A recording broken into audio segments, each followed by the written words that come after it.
Estamos aí, hoje teve um momento bom da política, em si. Né? Vamos lá, as coisas têm forma, têm conteúdo, forma em muitos aspectos é conteúdo, tem uma vasta teoria a respeito de a forma ser conteúdo, não entrarei aqui em minudências, mas quem é da área sabe. Mas tem lá, vai, o que aconteceu? Teve a posse do Nelson Teich, novo ministro da Saúde, e o Mandetta esteve presente. Né?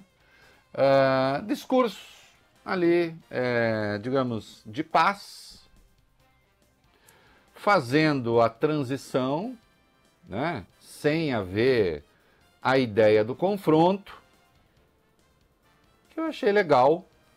Né? O problema não está aí, quer dizer... e aí sim, aí a gente vai para o conteúdo. Aí há aquilo que o Teich disse, há aquilo que o presidente disse, e é preciso ver em que medida essas coisas combinam. Não combinam. Estamos vivendo um momento único realmente na história. Eu nunca vi nada parecido, nunca ninguém viu. Né? E evidentemente poderia ser inédito e bom. Mas não é. Inédito é. Bom, obviamente, não.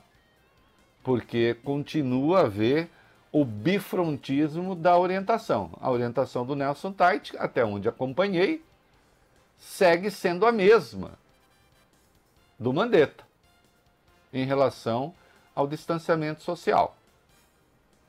Né? E o presidente continua a fazer discurso contra o distanciamento social. Né? E teve uma hora ali até que ele convidou o Coutinho para ir para o colo dele. Né? Aí nós vamos ver, mano, como é que é esse negócio aí de ir para o colo do presidente daqui a pouco. Né? Eu preferiria não, né? A não ser que tenha, sei lá, uma ordem, né, com a espingarda na cabeça. Mas me convidou para ir pro colo dele, Reinaldo? Convidou todos os brasileiros. Não só você. Veja, convidou os brasileiros. Ah, tá. Evidentemente foi você também. Tá. Eu tava até procurando no meu celular se eu tinha perdido essa mensagem aqui. Coutinho, o que tem? Pensa bem. Ali, né, que ele falou o seguinte, nós vamos ver, né? Pode sair e tal, se ficar doente vem pro meu colo. E era para você também. Tá bom. Uma calça taquetel, uma camiseta falsa do Palmeiras.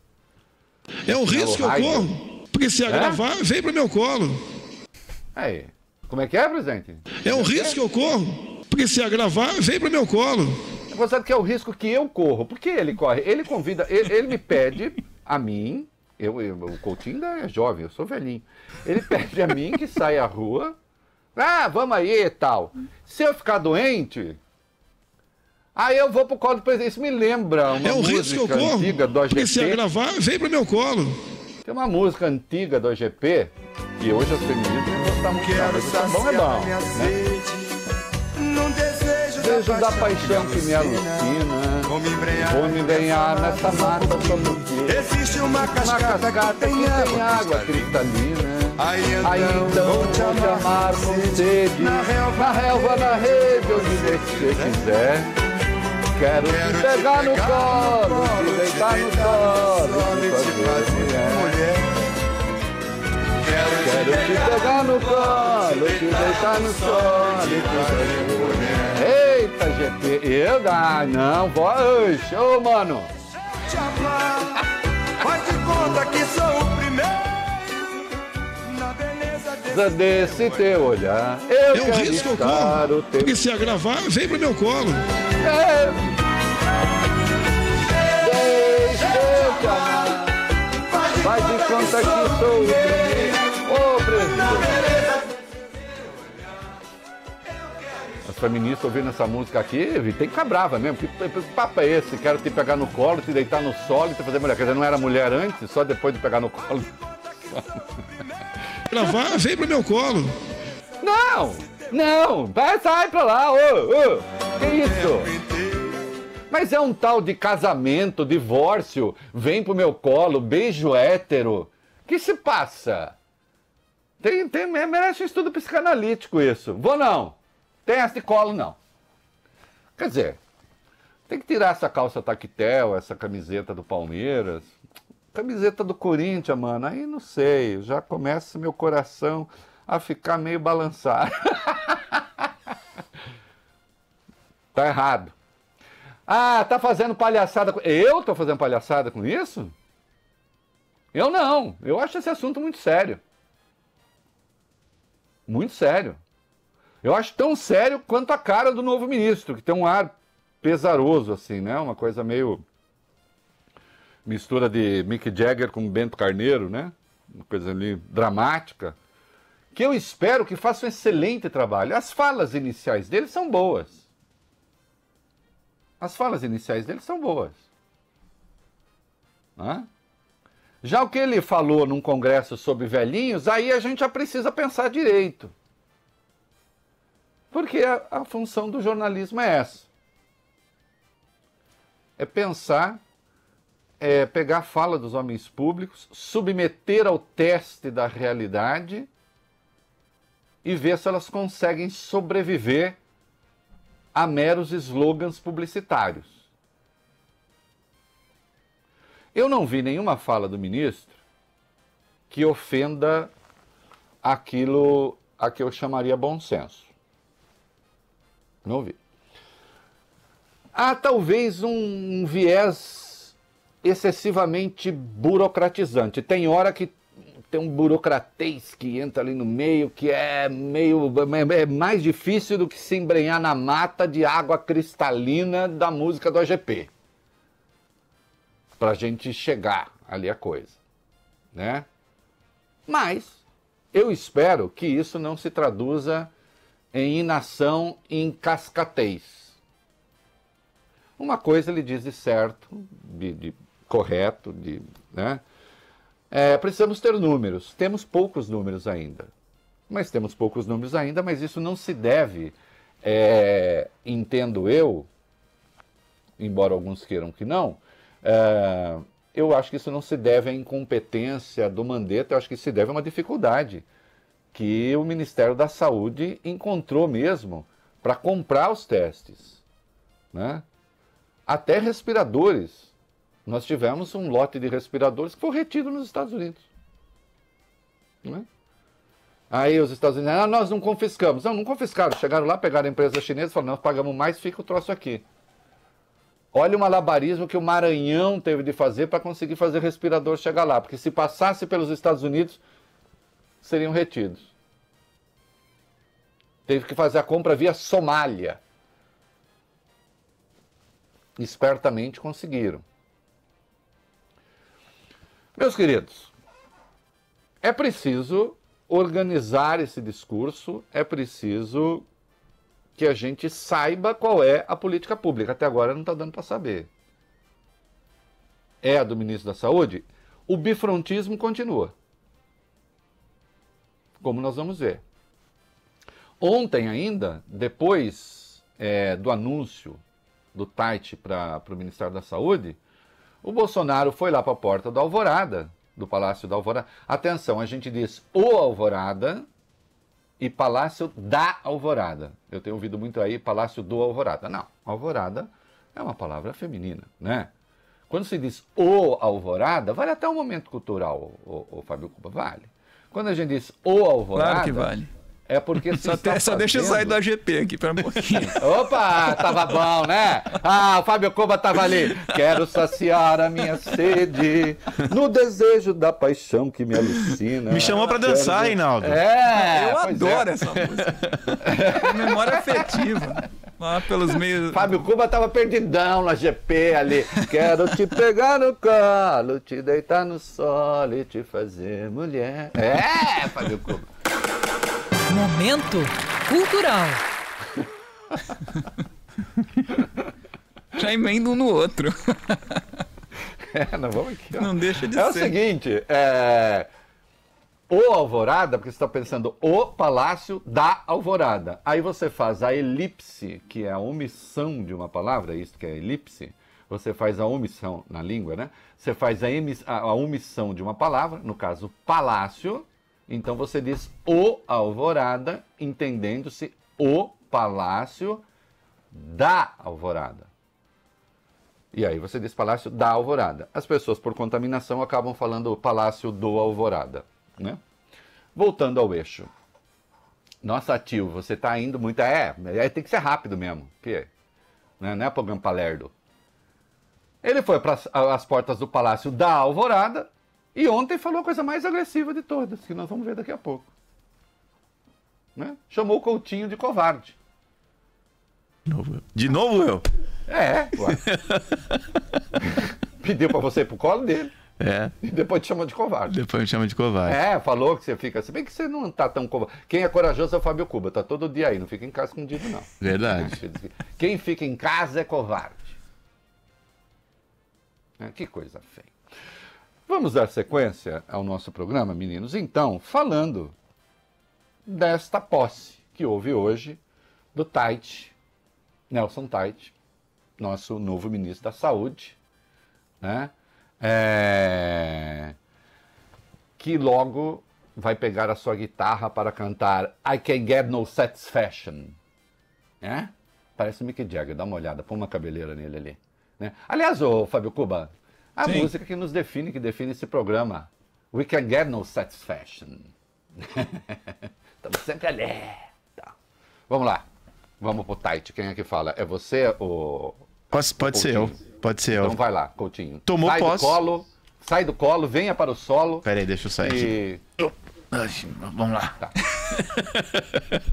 Nelson Tait tomou posse hoje como novo ministro da Saúde. Em cerimônia realizada em Brasília, o antigo titular da pasta, Luiz Henrique Mandetta, fez um agradecimento ao presidente Jair Bolsonaro e desejou sabedoria ao novo ministro. No discurso, Nelson Tait afirmou que a gestão dele será voltada para as pessoas, não só para a economia. Hoje eu tenho o foco, eu tenho colocado isso, o foco que a gente tem aqui, em tudo que a gente vai fazer, é nas pessoas. Por mais que você fale em saúde, por mais que você fale em economia, não importa o que você fala, o final é sempre gente. E é isso que a gente vem fazer aqui, trazer uma vida melhor para a sociedade e para as pessoas do Brasil. Em outro momento do discurso, ele fez um aceno aos estados e disse que vai trabalhar junto a eles. A gente não pode esquecer que as pessoas mais frágeis, as pessoas mais pobres, possivelmente vão ser aquelas que mais vão sofrer. Isso é natural em qualquer situação de crise, de doença, e a gente não, a atenção para essas pessoas vai ser total, né? Esse é um trabalho, a gente tem ações iniciais que a gente vai fazer, né? Decidir acompanhar diariamente a evolução em cada estado, município, de como está evoluindo a Covid ou outros problemas que possam estar relacionados à saúde, e trabalhando com os estados, com os municípios, que a gente consiga ter uma agilidade na solução de problemas que vão surgir, porque como eu falei antes, essa situação, com tanta incerteza, você não consegue planejar muito na frente. Você tem que analisar todo dia o que está acontecendo, ver o que aconteceu até ontem, fazer um diagnóstico, fazer um planejamento e executar. Em outro momento do discurso, o novo ministro também falou sobre ter atenção com a economia, mas destacou que todas as decisões devem ser tomadas com base em pesquisas e estudos em conhecimento. Toda a saúde tem que estar atenta, a gente vai ter uma entrada agora de período de novas doenças que com essa periodicidade, a gente está falando da dengue, está falando da influenza, isso vai entrar, então vai complicar o sistema, a gente vai ter que tomar cuidado com isso e tem que acompanhar também os indicadores sociais. Porque, por exemplo, se a gente tiver mais desemprego de pessoas que vão perder o plano de saúde, isso vai impactar no SUS. A gente acompanhar como é que vai ser essa evolução. Então, tudo que a gente fala aqui acaba muito em informação detalhada, com qualidade e bem avaliada e bem estruturada.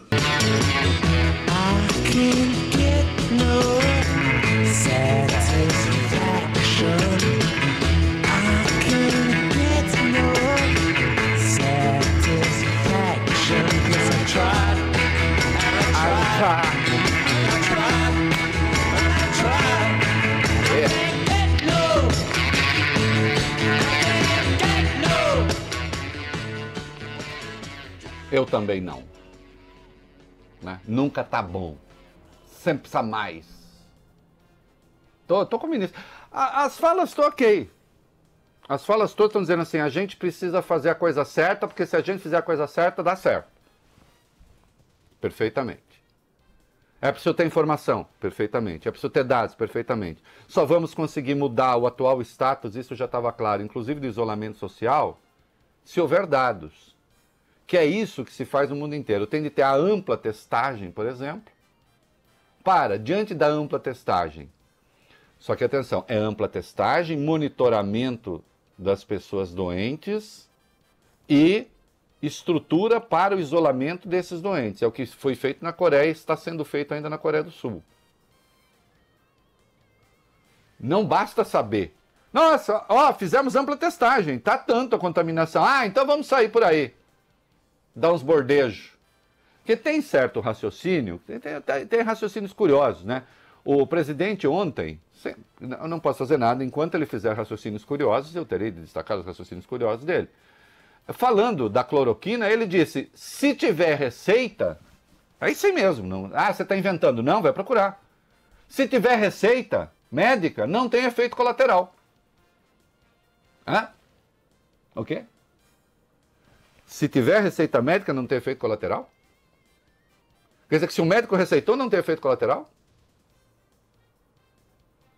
Não, uma coisa não tem absolutamente... Uma coisa é você tomar um remédio recomendado com receita médica. O efeito colateral independe disso.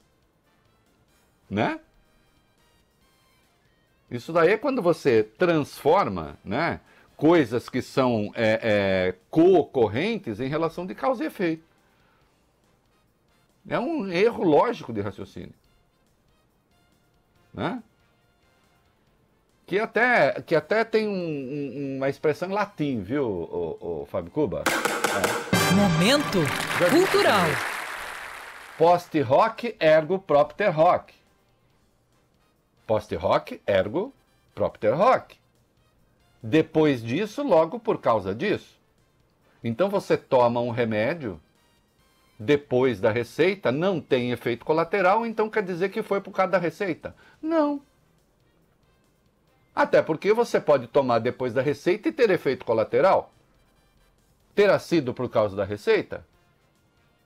Também não. Isso é um erro de pensamento lógico. E nós estamos aqui para, inclusive, fazer a defesa da lógica. Né?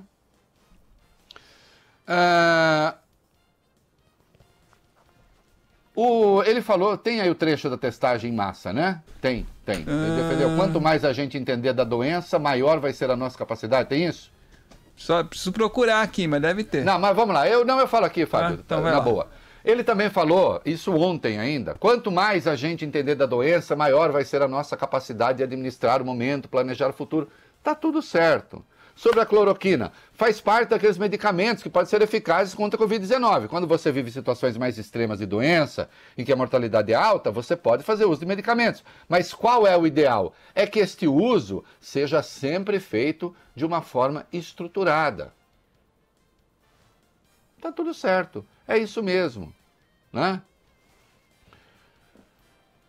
Só que ele trabalha, ele é subordinado a um presidente da República com quem ele diz ter pleno, que ele diz estar plenamente afinado com o presidente, né? E o presidente voltou a falar da reabertura do comércio, que foi quando ele convidou o Fábio Cuba para ir para o colinho. Né? Vamos lá, item 7. Vamos. Aí acho que tem a fala inteira, né? Tem dele, sim. em que o Fábio Cuba no colo entra no contexto. Quando ele voltou a defender, portanto, durante esse discurso, a reabertura do comércio. Desde o começo eu tinha uma visão, ainda tenho, que nós devemos abrir o emprego. Então essa briga de começar a abrir para o comércio é um risco que eu corro. Porque se agravar, vem para o meu colo. Agora, o que eu acredito que muita gente já está tendo consciência é que tem que abrir. Eu tenho certeza que eles sabem dessa necessidade. Como conversei com o ministro Moro agora há pouco sobre as fronteiras. Eu tenho a minha opinião, que a gente vai conversar com os mais ministros, começar a abrir as fronteiras. Até te pergunta, por que está fechado com o Paraguai? É uma fronteira seca que não temos como fiscalizá-la. A mesma coisa no tocante ao Uruguai. Eu detesto, juro, é chato. Por exemplo, eu vou fazer a pergunta. A palo seco, né? Ali, né? Cincha. Vale também para a fronteira com a Venezuela? Então, seja abertura de fronteira, no estágio em que está a doença. Hoje nós tivemos recorde de mortes. No exato, enfim, no número de mortos, né, em 24 horas. No dia em que faz um mês do anúncio do primeiro morto. Morreu no dia 16 de março, mas o anúncio foi feito no dia 17 de fevereiro. Nós vamos ver os números daqui a pouco. Quando a situação no Amazonas, meteram containers lá para abrigar corpos. Porque ontem circulou um vídeo do principal hospital de Manaus em que doentes e corpos estavam colocados ali no mesmo ambiente, por falta de infraestrutura. Sabe como é essa gripezinha, né? Ela fica matando as pessoas. Então, como diz o ministro da Saúde, sem dados, porque nós não temos. Vem cá, é uma vontade minha isso? O ministro da Saúde diz, não temos dados. É preciso ter. Precisamos tomar decisões a partir dos dados. Não existindo os ditos cujos, como é que se faz a abertura de fronteira? Ou ele recomenda a abertura de fronteira? Então agora é com o Moro, né? Se o Moro disser não, começa uma penega com o Moro, é isso? Em razão disso? A menos que o Moro diga sim, e dali pode sair qualquer coisa, eu espero qualquer coisa. Aí, não é? E mais, vamos abrir o comércio, vamos fazer, se você ficar doente, vem pro meu colo. Eu assumo a responsabilidade, ele assume a responsabilidade pela minha doença, é isso?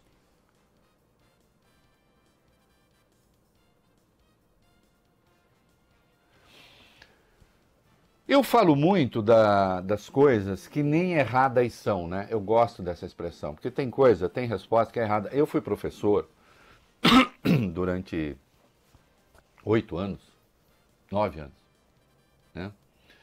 E muitas vezes, numa prova, ou mesmo na observação em sala de aula, os alunos ou escreviam ou falavam coisas e muitas vezes eu brincava, querida, isso nem errado está. Porque o estar errado, Fábio Cuba, ainda é estar no tema. Sim.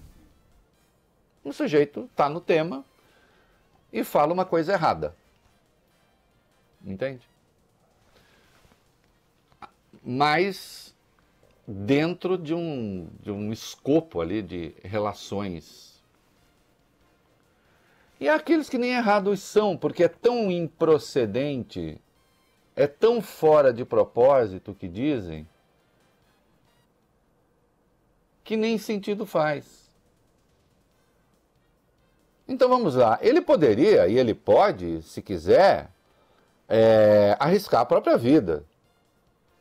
Acontece que nesse particular, é preciso que a gente pense aqui, nesse particular inexiste, vou ajeitar aqui o fio que enroscou, inexiste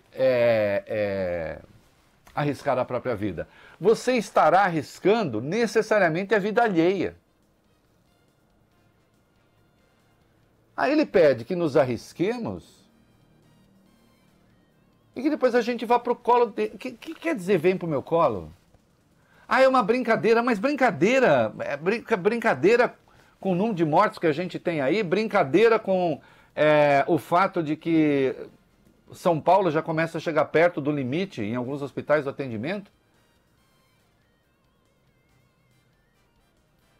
Brincadeira com o fato de que no meio da pandemia ele trocou o ministro da Saúde sem conseguir dizer por quê. Porque não conseguiu. Hoje ali ensaiou uma explicação, porque eu e o Mandetta temos visões diferentes. E ele falou, o Mandetta pensa na saúde, eu tenho de pensar na economia, no Paulo Guedes. Bom, aí você fala assim, bom, então o Nelson Tait vai assumir e vai lá, vamos abrir tudo. Primeiro que ele não pode, porque não é da competência dele. Então é um discurso que não faz sentido. Não faz sentido. Especialmente em face dos números que estão aí e que são muito sérios. Né? E o presidente oscila, de novo, tem um... Olha, Nossa Senhora, vai ter, daria algumas teses de mestrado, doutorado em psicologia. Quando ele não está convidando o Coutinho para ir para o colo dele, ele está chamando o Coutinho de covarde. E o Coutinho não é. Nada disso. Né? E não é assim, chama para o colo, o Coutinho vai. O que é, né, Coutinho? Que é isso, mano? Não, não é assim. Tem que ter uma cantada boa, tem que ter um negócio... Você tem que ver o que a Marcela demorou para conseguir fazer com que eu fosse ao colo dela. Pensa o quê? Que a Marcela chegou e falou, assim. vem pra cá. Não, o Coutinho falou, não é assim. Quero saciar a minha sede num Desejo da paixão que me alucina. Vou me embrenhar em densa mata só porque... Existe uma cascata que tem água cristalina. Aí então Vou te amar na rede, na relva, na rede, onde você quiser. Quero te pegar no colo, te deitar no solo e te fazer... Ei, AGP! Música machista, nós temos que rever essa letra aí, fazer adaptação. Porque ontem uma fala extremamente agressiva com as pessoas que estão fazendo, quando podem, o distanciamento social. Item 8, o que ele falou? Vamos lá, Reinaldo, no item 8. Pouco depois de ter anunciado oficialmente Nelson Tait como novo ministro da Saúde, o presidente Jair Bolsonaro ontem voltou a cometer crimes às portas do Palácio da Alvorada. Em entrevista à imprensa, o presidente defendeu a reabertura das escolas e disse que o brasileiro não pode se acovardar contra o coronavírus. Aspas do presidente. Tem de enfrentar a chuva, pô. Tem de enfrentar o vírus. Não adianta se acovardar, ficar dentro de casa. Nós sabemos que a vida é uma só. Sabemos dos pais que estão preocupados com os filhos voltarem à escola. Mas tem de voltar à escola. Nós não temos nenhuma notícia de alguém abaixo de 10 anos de idade que contraiu o vírus e foi a óbito ou então foi para a UTI. Não é uma questão... Olha, tá tudo errado. Quando eu digo cometer crime aí, porque é artigo 268 do Código Penal. Não é uma questão de coragem, de covardia. Pergunta pro Nelson Tait se é. E as escolas em particular, atenção, de todos os elementos perigosos, a escola é o maior. Porque as crianças e os jovens tendem a ser portadores assintomáticos, ou então até formas muito leves da doença que nem aparecem, e vão contaminar seus avós, seus pais. Estamos falando também de milhões de professores, que por sua vez têm suas famílias. E depois houve a incitação, a sublevação contra os governadores. Aí ele disse assim, quem vai convencer os governadores vai ser o povo. Através de manifestações. É convite para atuar contra os governadores. Ele é chefe de Estado. Ele é presidente da República, não pode fazer isso. E depois disse que aquele decreto que ele queria fazer, lembra? Falou, fazer um decreto. Aí o Supremo disse, não, porque os governadores e prefeitos têm autonomia nas suas áreas administrativas para fazer nas suas esferas de poder para determinar o distanciamento social. Agora está dizendo que ele pode fazer um projeto de lei que então ampliaria os chamados setores essenciais. E ele deixou claro que setor essencial para ele será apenas tudo. O que é essencial, ele disse, o que é uma atividade essencial é você ter seu salário no final do mês. Agora, aqueles outros que não podem trabalhar, especialmente os mais humildes, como poderão levar um prato de comida para casa? Não, acho bacana falar em nome dos humildes. Mas aí setor essencial vira tudo. Então, seremos o 4º país no mundo a não dar bola para isso. Turcomenistão, Belarus, Nicarágua e nós. E na Nicarágua é curioso, porque a Nicarágua é uma ditadura de esquerda. Embora o Ortega, essa altura, esteja com toda a canalha nicaragüense da pior espécie, de elite ou não, tá tudo junto com ele lá. Mas os setores mais conservadores e informados da Nicarágua estão fazendo a quarentena. Digamos assim, aquilo que aqui seriam os conservadores à direita no Brasil, lá na Nicarágua, esses setores estão fazendo a quarentena. A turma do Ortega é que não está. E a doença está se espraiando. Então, obviamente, essa abordagem é inaceitável. Quando o presidente faz esse tipo de convocação, artigo 268 do Código Penal, que é contribuir para espalhar a doença infecto-contagiosa. Quando faz a incitação do povo contra os governadores, comete crime de responsabilidade. Não obstante, é como se a gente não tivesse Procuradoria-Geral da República, no caso do crime comum. Hoje o Procurador-Geral, o senhor Augusto Aras, estava lá prestando sua genuflexão ao Bolsonaro na posse do novo ministro. Não é? Nunca houve uma Procuradoria-Geral da República tão omissa, isto é apenas um fato. Porque pelo menos pedir informações, isso poderia e deveria fazer. Porque o Ministério Público é um órgão independente. Não é um puxadinho do Executivo.